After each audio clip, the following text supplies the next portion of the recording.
In early January 2026, a quiet area near Orange Farm in Gauteng became the center of a tragic discovery that would shock families, communities, and the nation. What began as a missing persons investigation ended with the confirmation of a heartbreaking reality. Two young women who had vanished weeks earlier were found dead, and 5 suspects were taken into custody in connection with their disappearance. The women, identified as Nontokozo Mazibuko and Andiswa Sontangane, were last seen in December 2025. According to their families, the two had gone about their normal routines and gave no indication that they were in danger. When they failed to return home and stopped responding to calls, concern quickly turned into fear. For many families in similar situations, the first few days after a disappearance are filled with hope. Loved ones hold on to the belief that the person may have lost their phone, stayed with friends, or encountered a minor setback. But as days passed with no word from Nontokozo and Andiswa, that hope slowly began to fade. By New Year's Eve, their families made the difficult decision to report them missing to the police. At that stage, the case was treated as a missing persons investigation. Officers began gathering information, retracing the women's last known movements, and speaking to people who may have seen or interacted with them before they disappeared. Posters were shared, messages circulated on social media, and community members joined in the search, hoping for any clue that could lead to their safe return. Then, an unsettling development changed the direction of the investigation. One of the victims' mothers allegedly received a ransom demand. This information immediately raised alarm bells for investigators. A ransom demand suggested that the disappearance was not accidental and that criminal elements could be involved. With this new information, police upgraded the case to include hijacking and kidnapping. The investigation intensified, and specialized units were brought in to assist. Intelligence gathering became a priority as detectives worked to identify possible suspects and trace digital and physical evidence linked to the women's movements. As the days went by, tension grew within the families and the wider community. Every phone call brought a mix of hope and fear. For the families, the waiting was agonizing, caught between wanting answers and dreading what those answers might reveal. On 8 January 2026, police followed intelligence that led them to an open veldt in Portgee, near Orange Farm. It was there that officers made a devastating discovery. The bodies of Nontokozo Mazibuko and Andiswa Sontangane were found, confirming the worst fears of their loved ones. The news spread quickly, leaving families shattered and communities mourning the loss of 2 lives. Vigils were held, messages of condolence poured in, and many South Africans expressed anger and sadness over yet another case of violent crime involving women. While the discovery marked a tragic end to the search for the missing women, it also marked the beginning of a determined push by law enforcement to bring those responsible to justice.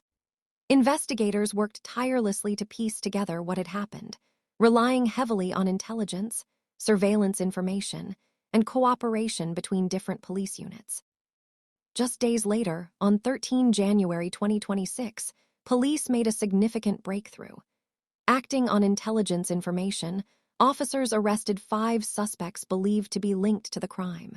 4 of the suspects were arrested in Evaton, while the 5th was apprehended in Germiston. During the arrests, police recovered an unlicensed firearm. This discovery added weight to the case and strengthened suspicions that the crime had been carefully planned and carried out by individuals familiar with serious criminal activity. Investigators also located the victim's vehicle, which had been fitted with false number plates and abandoned at a car wash in Brits. The altered plates suggested an attempt to conceal the vehicle's identity and evade detection. According to police, the recovery of the vehicle played a crucial role in connecting various pieces of the investigation. It helped trace movements, timelines, and possible links between the suspects and the disappearance of the 2 women. Gauteng Police spokesperson Colonel Dimakazo Nevuhulwi confirmed the arrests and stated that the development had been welcomed by provincial leadership. She conveyed that the Provincial Commissioner of Gauteng, Lieutenant General Tommy M. Tomini, had commended the investigating teams for their dedication and effective use of intelligence-led policing. For many South Africans, the arrests brought a sense of relief, but also a reminder that justice is a process, not an instant outcome.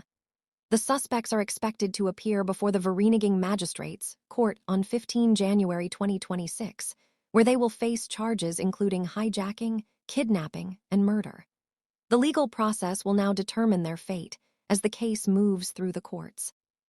Beyond the courtroom, the story of Nontokozo and Andiswa has reignited conversations about safety, crime, and the vulnerability of women in South Africa.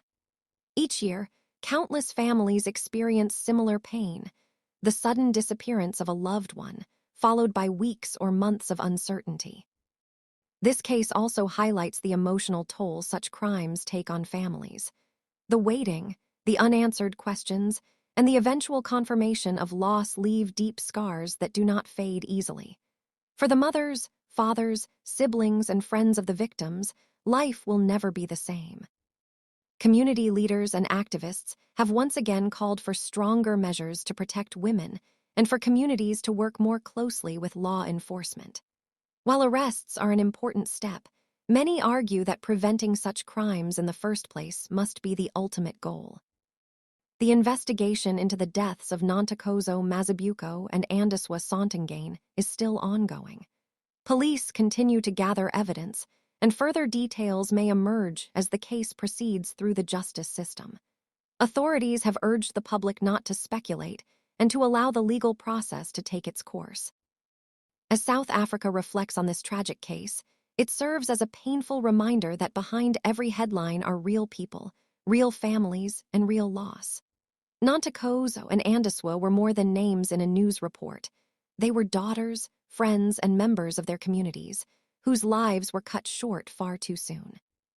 Their story underscores the urgent need for vigilance, accountability, and collective action against violent crime.